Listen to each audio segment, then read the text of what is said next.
Hi guys, welcome to my YouTube channel Deal with Darshana, and this is going to be my first ever video on YouTube. So if you don't know, recently I traveled to Europe on my birthday, which was around the month of July. Whenever I used to post, I got a lot of questions on my Instagram asking me how did you do it, where did you go, and visa, accommodation, where did you all go, how did you decide to go to those countries. And budget, of course. So in this video I'm going to be talking about everything in detail, and yeah, so keep watching for further details. And also, if you think I missed something in this video, do let me know in the comment section, and so that I can see that and make another video about that. Yeah, so the first question which I got was like, where did you go? So I covered Paris, Amsterdam, Hallstatt, which is in Austria. Then I went to Italy, where I covered Rome, Naples, and Venice. Then from there I went to Barcelona in Spain, and from there I went to Porto in Portugal, and also like to south of Portugal. So basically I covered France, Amsterdam, Austria for a day, and Italy, Spain, and Portugal. Now talking about tickets. So for tickets, I would say ki book as early as possible.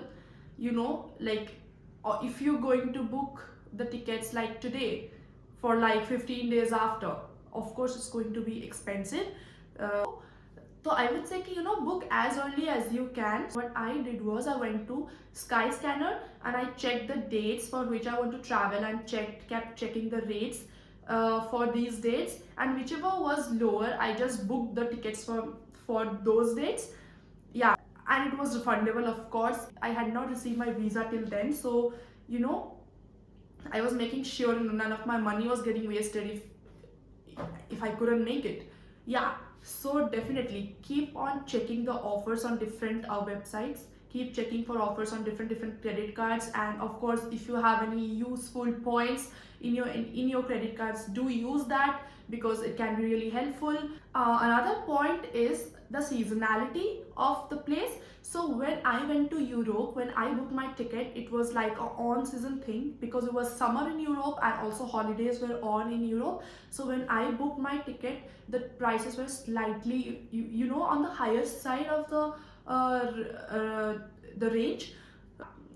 You can also choose your dates according to that. I wanted to go to Europe on my birthday, so I had to take that call. So what else you can do is, people usually book a lot of these round trips. For example, if you're booking from India to Paris, it's not at all compulsory to book from Paris to India to come back. You can absolutely book from anywhere you want to end, and so that the last stretch of travel, you can save that price and you can actually put that price over in this flight. Sometimes it's also much cheaper to travel from any other country. You should actually check that out, the countries that you're gonna spend your last days at, and how much are the prices gonna affect you for the round trip and also for the single trip from that place. You can also check that out and book your tickets for that. Next question, I think this is the most amount of questions I have received, is about visa. And yes, Schengen visa is a little tricky to get, but I did not get any issue, and my visa process was very smooth. My visa process was really, really very smooth. I don't know if I was lucky or what, I don't know, but it was really, really smooth. I applied through the France embassy, and the process was really smooth. All I had to do was jot down all the documents they had given us and just accumulate them and keep it in one folder. Do not miss on any documents. Do not think that I have this, maybe I do not need this. Keep all these extra documents if possible. For example, make sure you tick everything given on that list. If possible, add some extra documents. And pro tip, add a cover letter. I think it really helps, explaining all your itineraries and everything. Where are you staying, the exact dates, and what is your purpose of your going to Europe. That really helped, and that I think really helped me also. Yeah, so the next question that I got was, how did you pick your countries and how did you make your itinerary for it? So what I did was, first you have to know which country you really want to visit. So I had that in my mind that I really want to visit Italy for sure, but no matter what happens. So that really helped me, creating the itinerary around that and around those countries. So what I did was I just went to Google and I searched for itineraries, different itineraries which include Italy and which may not include Italy. I just checked all of those and made an itinerary based out of that, and I also searched, the time it takes to go from one city to another, so that I knew at what time I need to go out from one city and what time I can reach there. All of those things. I had a notebook where I would write all of these things. Also, I think a major part is the price of the flight tickets. So I took all the consideration that I could take, and I make one itinerary which will satisfy my need from this Europe trip basically. And I came to one beautiful itinerary of my own, and yeah, that was the process of how I created my itinerary for Europe trip. Yeah, so my next question is, how did you travel within countries or within the city that you're living or you stayed? I'm not living. Oh, I wish I was living, guys, but I'm not living there. So when it comes to staying at one city, I think the public transportation in Europe is the best. There are, I mean, it's the best, guys. Full stop, it's the best. So you can absolutely use that. It is very easy. It is very easy to use it. And if you're going to use Uber or some Grab or some apps for cabs, it's going to be a lot expensive. But of course, you need to have a little of the budget, for that, in case of emergency. And if you need to use the cab for something, you need to have, some few emergencies for that area also. In short, use public transportation, guys, and just walk around the city. I think all of the cities that I traveled is so walking friendly. Is really, you can really just walk around and explore the city. I think it's much beautiful. I think I remember it was my first day in Paris, and I walked for like 20 minutes to go to Eiffel. Yes, that was the first thing that I saw when I was in Paris.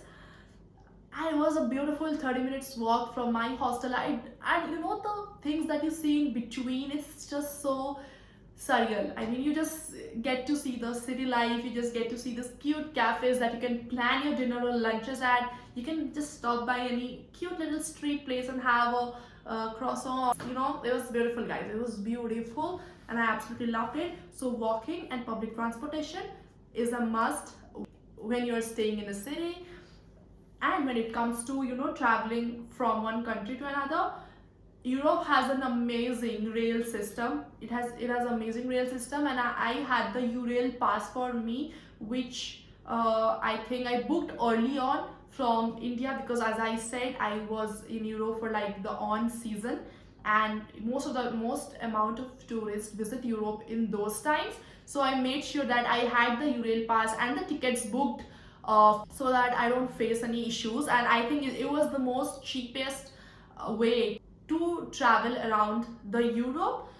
If you're going to go and book just one ticket for train, then of course it's gonna cost you a lot more. It's better to have flights, because it almost costs the same, I have seen. So if you do not have the Eurail pass, I would say that take planes, guys. It should either save you some bucks or save you some time. It does not make any sense to just splurge on both of these things. So yeah, that's it. So the next question which I got was like about accommodations, where I would stay when I went to these places. So as this was my first time as a solo traveler, and also outside India. So I made sure, I booked into the places where I felt, it was really safe. For example, I would book into places in the city center or nearby city center, where the traveling was easy coming to the city center, because most of the attractions are there in the city center, and there is a buzz going on around in the city center, so it's not always lonely. So when you are actually going to a places, and as a solo traveler you don't want to like stay in a place uh, एकदम ही दूर, so you don't want to stay in a place एकदम दूर जहाँ पे कोई लोग भी नहीं है और जहाँ पे कोई अम्यूनिटीज नहीं है और रात को सब शांत हो जाता है. So I made sure that I stay in places where there was bars, mostly in the city places or nearby it. Yeah, in terms of my accommodation, I everywhere I went, I stayed in hostels, and it was amazing. My experience in, I think everywhere is amazing. I booked through Hostel World. You can also book through Booking.com. But yeah, I felt like Hostel World has a lot of more options regarding hostels. So yeah, and you can always check the reviews for that, check the ratings, and book your hostels. Where do you want to book it? Everything is sorted in the Hostel World, and you can just see it and book your hostels. And trust me guys, the hostels are so good. At few places, the hostels that I lived, it was like, it was so comfortable, it had all the amenities. These hostels are just, really amazing, and you should give it a chance. And also like make really good friends up in these hostels. You can just, and then your solo trip is not a solo trip, you've made a friend there and you can just go out and just see the city with your friend. It's just amazing having to make friends and having to have dinner with that friend, and just meeting a lot of other people from a lot of other cultures. Is just, the feeling is amazing guys. So I feel, yeah, I think for me, I stayed in hostel because yeah, it was a budgeted trip, and I wanted to make sure that, I mean, as long as I wanted to make sure that I was being safe, I also did not want to splurge a lot on just hostels. So yeah, the next question which I got was about currency change. Yeah, so as a lot of you may know already, there are a lot of options about forex cards. So you can choose your forex cards. I had a forex card and also a few cash which I already changed from India and just took there in case of emergency. But yeah, your card gets accepted everywhere, in metros, in trains. If you do not have a ticket, you can literally tap your card in the stations, also in buses, also in every restaurants, cafes, even the street markets that they have in each cities, they also accept your cards. So you do not have to worry, just choose your forex card accordingly and just take the card and just, yeah. But also the forex card that I used was Book My Forex from Make My Trip. I think it's, it's of Make My Trip. And I also had the Neo Global credit card guys, but debit card, sorry, I had the debit card, but oh my god, I heard a lot of issues going on around that debit card, so I of course did not use it.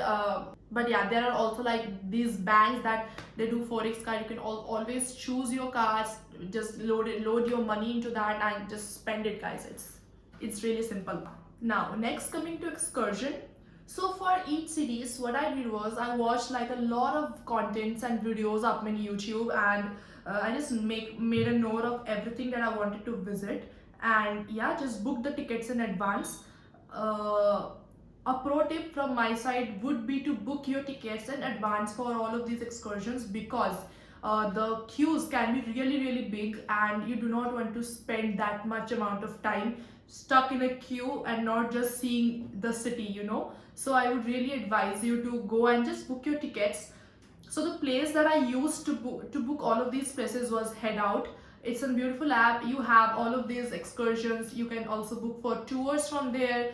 So I think, yeah, Head Out is what I use for all of my bookings. And there are different booking sites that you can do, or you can also choose the official websites of all of these places, and you can just book your tickets in advance and you can go and see these places. So yeah, that was all about excursion. Next, I think my last question was about safety. A lot of you asked like, how was my experience in all of these cities as a solo traveler? And I would say that yes guys, I mean, of course there is that fear that I would get robbed or scammed by few of the people up in the cities. But you know what, if you're going to be there and traveling there, be aware. So just make sure to be aware of all of these places that you're going. Do not just be lost in the place. I would say just be aware of all the scammers that you must be aware in Paris or in other cities, there are these people who just ask for your name and just sign on a paper or give you a rose out of a sudden. Don't accept anything from these people. They will charge you money. If you do not give them money, they can like create a scene there. So just accept the fact that you will have to ignore a lot of other people there. Just keep in mind about this knickknacks, and yeah, you're just good to go. And don't be afraid, guys. Just take the solo trip that you're traveling for, and it's gonna be worth it. Trust me, it's a one-time experience. You know, your first solo trip is always going to be special for you. It was really special for me. I still could not believe that I did it, and it happened for me, and it's going to happen for you soon. So with this, we have reached to the end of this video. This is officially our first ever video that is going live, that will be going live on our channel. And thank you for watching the video till this. If you have liked the video, just click on like, share button, and do not forget to comment on it, and let me know how did you find the video, and if you need to or if you want to see any other videos from my side about the trip, about anything, just let me know, guys. With this, bye bye